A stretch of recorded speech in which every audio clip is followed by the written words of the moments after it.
சரி, இப்போ நம்ம ப்ராப்ளம் வந்து என்னன்னா ஃபிட் ஏ பேராபோலிக் கர்வ். இதுக்கு முன்னாடி பார்த்தது ஸ்ட்ரைட் லைன், இங்க வந்து பேராபோலிக் கர்வ் ஃபிட் பண்ண போறோம். they are given the datas. அதுக்கு என்ன கால்குலேட் பண்ண சொல்லிருக்காங்கன்னா find y when x equal to 6.5. So நம்ம வந்து fit a parabolic curve calculate பண்ணனும். like that y value calculate பண்ணனும் when x equal to 6.5. so parabolic curve y equal to a plus bx plus cx square இந்த parabolic curve டைரக்டா क्वेश्चनல சில சமயம் கொடுப்பாங்க. sometimes they may give, sometimes they may not give. next, from this we have to develop these three equations. take summation on both sides. so summation y, so summation a will begin in a, b into summation x because b is a constant, c into summation x square, c is a constant. again we have to multiple summation x on both sides.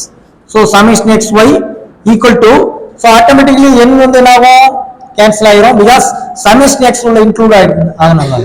so a into summation x, b into summation x square, ஏன்னா summation x multiple பண்றோம், c into summation x cube. next, fourth step, third equation வந்து என்ன செய்யணும், again summation x ஆல multiple பண்ண போறோம். so summation x square y equal to a summation x square plus b summation x cube plus c summation x power 4. இத நம்ம frame பண்ணணும். Last இதுல ரெண்டு தான் ஃப்ரேம் பண்ணிருப்போம் because two unknowns, here three unknowns a b c, அதனால three equation we need to calculate a b c values. next table, இங்க என்னெல்லாம் இருக்குது பாரு, summation x, summation y, summation xy, summation x square, summation x cube, summation x power 4, அதெல்லாம் டேபிள்ல கொண்டு வந்துறோம். இதுதான் x y x square x cube x power 4 xy x square y, இது எல்லாமே டேபிள்ல கொண்டு வந்துறணும். டேபிள் போட உங்களுக்கு எப்படின்னு தெரியும், வேல்யூஸ் என்டர் பண்ணுங்க, மல்டிபிள் பண்ண வேண்டிய இடத்துல மல்டிபிள் பண்ணுங்க, ஸ்குவேர் பண்ண வேண்டிய இடத்துல ஸ்குவேர் பண்ணிருங்க, எல்லாத்தையும் சம் பண்ணிடுவோம். சரிதா? அப்பதான் இந்த சம்மேஷன் அப்ளை பண்ண முடியும். நெக்ஸ்ட் என்ன பண்றோம், சப்ஸ்டிட்யூட் ஆல் தி வேல்யூஸ் இன் 2 3 4 னா இருக்குது. 2 3 4ல சப்ஸ்டிட்யூட் பண்ணிருங்க. சப்ஸ்டிட்யூட் பண்ணும்போது நமக்கு வந்து 5 6 7 நமக்கு வருது. 5 6 7 சால்வ் பண்றோம். ஏன்னா 3 அன்னவுன்ஸ் இருக்குது. ABC ங்கிறது 3 unknowns. 3 unknowns சொல்யூஷன் வேணும் அப்படின்னா என்ன செய்யணும், we need 3 equations.